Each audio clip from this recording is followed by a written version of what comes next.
In 1300-something London, a landlord didn't ask for coins, he asked for 1 pound of pepper, not as a gift, at legally binding rent. That arrangement had a name, peppercorn rent. And here's the strange part, the term is still used in contract law today. Pepper wasn't a seasoning, it was money. This is Money Origins, where we trace how the things people used as currency shaped the world we live in now. By the end of this, you'll understand how a few dried plants from Southeast Asia turned Venice into the wealthiest city in Europe, started actual wars between global empires, and then lost everything, in a pattern that repeats with every currency that's ever existed. Quick note, some of the historical figures and exact dates in spice trade history are debated by scholars, so I'm sticking to what's well documented and flagging where things get murkier. Now, if you walked through Venice in the 14th or 15th century, you'd notice something odd. The city didn't have gold mines, it didn't have farmland, it barely had dry ground, but it was, per capita, probably the richest city on the European continent. The reason sat in heavily guarded warehouses along the canals, pepper, cinnamon, cloves, nutmeg. The Venetian spice trade worked like this. Spices traveled thousands of miles along the spice route from the Banda Islands, from Sri Lanka, from the Malabar coast, through Arab middlemen, and eventually funneled into one bottleneck, Venice. The city controlled the final gateway into Europe. And that choke point made Venetian merchants extraordinarily powerful. They didn't grow a single peppercorn. They didn't need to. They controlled access. Pepper as currency wasn't a metaphor. Medieval spices were literally counted, weighed, locked in vaults, and used to settle debts, pay rent, and even dowries.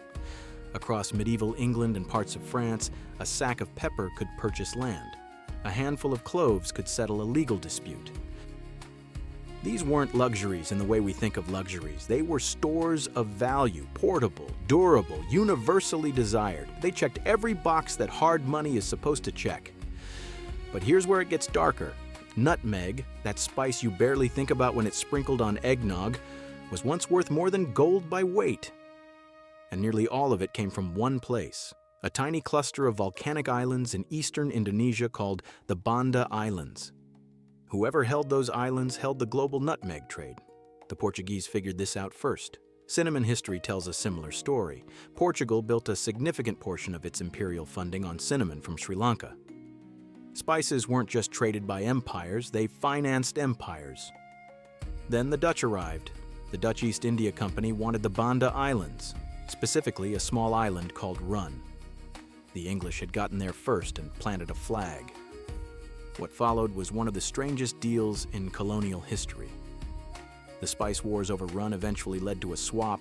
England gave up Run to the Dutch in exchange for a different island the Dutch considered far less valuable. That island was Manhattan. That's a real trade.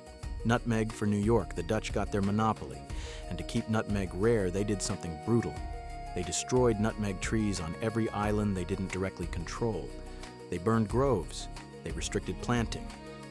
They understood something fundamental. The value of nutmeg wasn't in the nut. It was in the scarcity. And that's exactly where the story breaks, because monopolies eventually fail.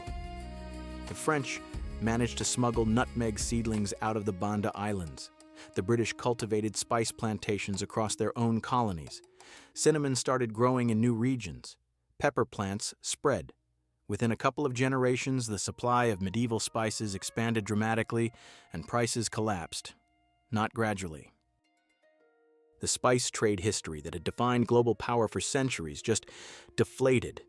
Venice declined. The Dutch monopoly crumbled. Pepper went from vault-worthy to ordinary.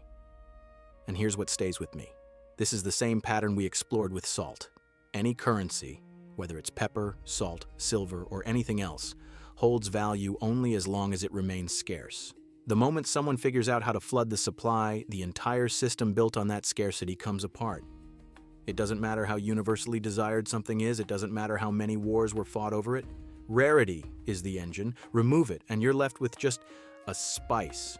Worth keeping in mind, history doesn't repeat in neat parallels, and I'm drawing connections here, not making predictions about modern currencies or investments. But that landlord in London who asked for a pound of pepper instead of coins, and He wasn't being eccentric. He was being practical. Pepper was money, until it wasn't. If that makes you think differently about what gives anything value, drop a like. It genuinely helps more people find this.